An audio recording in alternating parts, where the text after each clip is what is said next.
Hey everyone, I got my cup of coffee here, which you know what that means, what time of week it is. Yes, you may have noticed it's the warming cup that goes on the warmer on my desk, so I'm quite liking that feature to keep it nice and warm during the morning. Hope you're doing great today. What are we drinking? I usually tell you what I'm drinking. Oh, it's the Memphis Roaster Onyx again. Still have that big bag we bought for that. So enjoying that probably for another week or so before we run out, and we'll have to figure out what's next. But there you go. Hope you've got your cup of coffee this morning as we spend a few minutes together. I actually wanted to kind of talk about something I brought up, and I don't know how much I mentioned it. Here's the thing. I guess maybe I shouldn't admit that I don't always remember the things that I actually said in the sermon. Sort of obviously the main points I do, but where I go in sort of elucidating or making that point. So I don't know how much I talked about this on Sunday when we went back to Genesis and we looked at sort of the beginning, particularly as it relates to creation and marriage and that sort of thing, the topic of husbands and wives relationships. But one thing that was in my notes that just really just kind of been percolating in my mind for a few weeks in preparation and thinking about it, and I wanted to spend some time talking about today is the view of God that some people have. And again, I'm not sure if I mentioned this or made much of a point of it on Sunday, but a lot of people do see God as this oppressive tyrant. And they see God as being the kind of God that just throws all of these rules at us, all of these do's and don'ts, the commands that we have. You may have heard me say before that even in the Old Testament there's 613 commands in the law, and some people that number them look at the commands in the New Testament of Jesus to be even more than that. And the idea that a lot of people get about God is that he just wants to tell us what to do. He's controlling, he's oppressive, he's domineering of us. And the reason I wanted to talk about that is because that's not the story as the Bible opens. Because, and this is the point I may have made or may not have made Sunday, is when you look at the first point of relationship between God and humanity, it was a very generous relationship. It was in fact defined by only a single rule. If you remember and you read that account that for the man and the woman in the garden, they were told they had the abundance of the whole garden. They could eat anything, anywhere in that garden, except they were not to eat the fruit of one particular tree, the fruit of the knowledge of good and evil. And the relationship is described as one where God enjoys ongoing, intimate communion with humans. He walks with them in the cool of the day is sort of the way that it describes the kind of relationship they had. And so the point is that when God set up in this perfect ideal beginning, it's not a God with all of these oppressive rules and trying to keep them down. He gave them a single rule, but gave them much more abundance and freedom outside of that single rule. But what did the story tell us? What did you and I as humans first experience through the garden is sin. The one rule, as it were, that was given to them, they broke. And so it changed everything. And here's how I was kind of thinking about it. Like we do the same thing, by the way. We as humans and as parents maybe, or even in our, if we want to talk about relationships, we would act the same way that we see God acting, if you would put it this way, going from the one rule in the garden to what just multiplies and multiplies and multiplies to any number of rules. Let me illustrate it this way and see if it makes sense. So let's say you have a child and they're going to go out with their friends, and you give them a rule. You tell them, listen, I want you to go have fun, but I want you home by 9 o'clock. Let's say you said 9 o'clock curfew. Go have a good time, enjoy your friends, but be home by 9, right? Well, what happens if your child comes home at 11? Right? There'd probably be a problem. There'd probably be some consequences for that. But I'm also going to guess that what you will do as a parent is add layers of rules in that relationship to determine and to make sure that child follows your directions. For instance, the next time you might want to talk about before they're allowed to go out again, you might make the curfew a little earlier. You might ask a variety of questions or say things like, listen, you can go, but you can only go with these particular friends. You cannot go.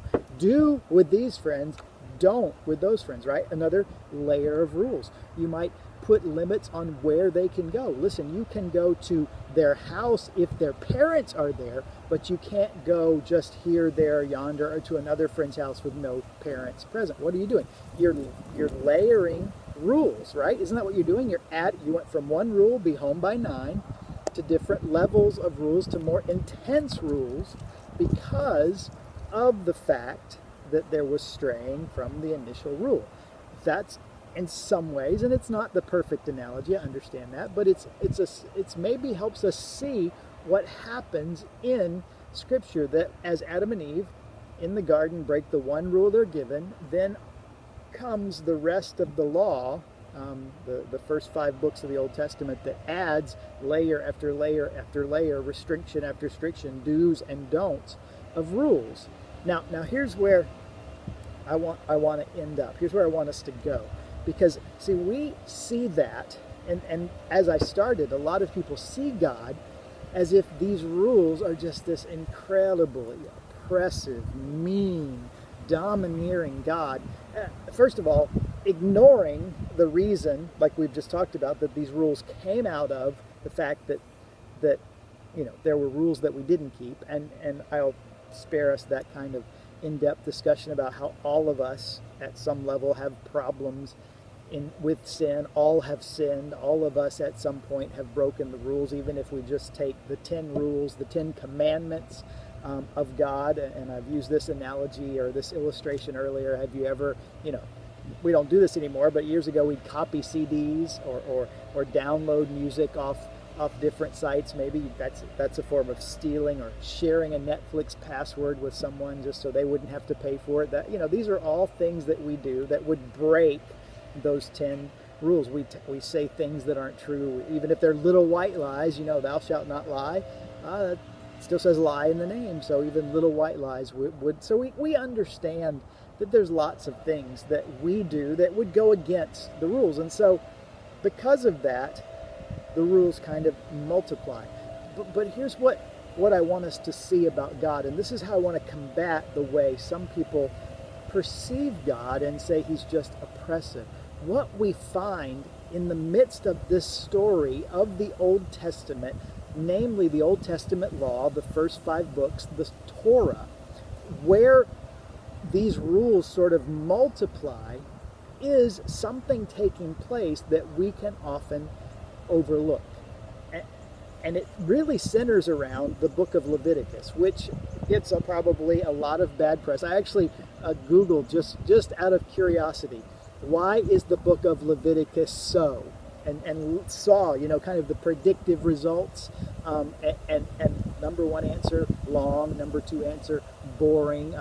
All negative words. Like Leviticus is not a book we pick up and go, oh, I can't wait to read Leviticus. And it's a variety of these rules. But what we need to understand is in the narrative that kind of overlays the giving of the law are a few details that tell us God isn't in offering these rules, these commandments, being oppressive, but he's actually making a way for the people to once again know him. The rules are redemptive. The rules are for the purpose to restore what was lost by the breaking of the rules. We would do that, by the way, in our own parenting, to go back to that same example, that child that breaks curfew, and we start adding all of these rules to what's the point? Just to be mean to them because we're mad at them? No, it's to help them learn responsibility so that hopefully over time they can be restored to the freedom of the relationships that they have to do the things that they like outside of kind of the restrictions that we put on it. And God does the same thing. See, the book of Exodus we often think of as the book of the story of deliverance out of slavery, which it is from Egypt, the miracles that are there. But part of what happens is a lot of the instructions in the book of Exodus have to do particularly with the building of a structure we call the tabernacle, that Moses is given the detailed instructions how to build the tabernacle. And at the end of the book, they've built it, they dedicate it. The end of the book of Exodus chapter 40, verse 34, this is what it says. Then the cloud covered the tent of meeting. This is the tabernacle. And the glory of the Lord filled the tabernacle. So God's desire is to be with and among his people, like he walked with Adam and Eve in the cool of the day. He's given them this place where he's going to return his presence to them in a tangible way. And it does, but notice the next verse, verse 35. Moses could not enter the tent of meeting because of the cloud, because the glory of the Lord filled the tabernacle. So even though he's done exactly what God has prescribed in building this building, he's still prohibited from going into the tabernacle, which is right at the end of Exodus. Then we get to the book of Leviticus, which goes into a lot more rules of regulation, of sacrifice, the purity, the clean and unclean, whether it be morally, whether it be the food laws. All this comes, and it gets so tedious, and if you've read it at times, you're like, oh, it just feels like this burden. But here's what we miss. We get to the book of Numbers, Genesis, Exodus, they build the tabernacle. Leviticus, here's the whole system. We get to the book of Numbers. Guess what the first verse of the book of Numbers says? Then the Lord spoke to Moses. You know where Moses is? In the tent. Moses is now in the tent. At the end of Exodus, he's outside the tent. And at the beginning of Numbers, after all the Levitical laws have been given and instituted, now he's in the tent. Put another way, as Tim Mackey says, Leviticus worked. All of this that seems onerous and tedious and long and boring to us was God's way of helping get the people a little closer to what they had before sin entered the world. So the rules have a wonderful outcome. Namely, they restore and make possible the restoration of the relationship of Israel with God. And they point us, and here's what it does for us, way later in history, from the days of Moses and the days of the giving of the law. Jesus comes along, and the book of Hebrews in the New Testament shows how he says himself, he didn't come to abolish the law, but to complete it, to fulfill it.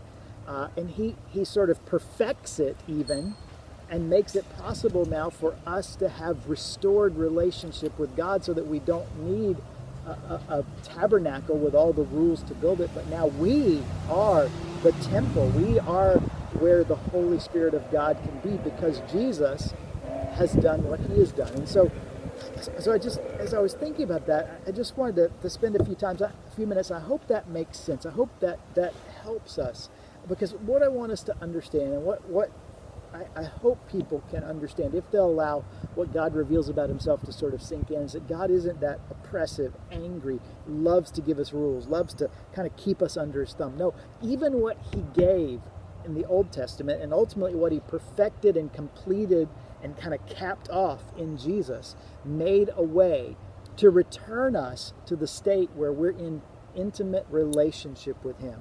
God isn't trying to oppress us. He's trying to restore to us, redeem us, reconcile us to himself, that our sin kind of got in the way.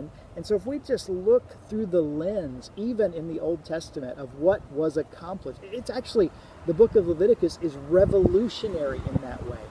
Many of the ancient Near Eastern gods were vengeful and vindictive, and had onerous and horribly unthinkable ways of having the people have relationship with us. But God, and ultimately through Jesus, shows that he's sacrificial, self-sacrificing, to provide the restoration of the fellowship and the intimacy we can have as made in his image. We talked a lot about that on Sunday. Restored to relationship with us. So I hope maybe that'll help you look at some things, and look even at God differently. And maybe you'll even pick up the book of Leviticus again and see it as a hopeful thing, not a boring or burdensome thing. Well, I'm really out of time. I think this is about to time out, so I'm going to let you go. As always, we'll be here on Sunday. We'll keep going in Colossians. We'll be in the next section of Colossians about children and parents. So hope you can join us online, in person, and we'll look forward to worshiping together then. Take care, everybody.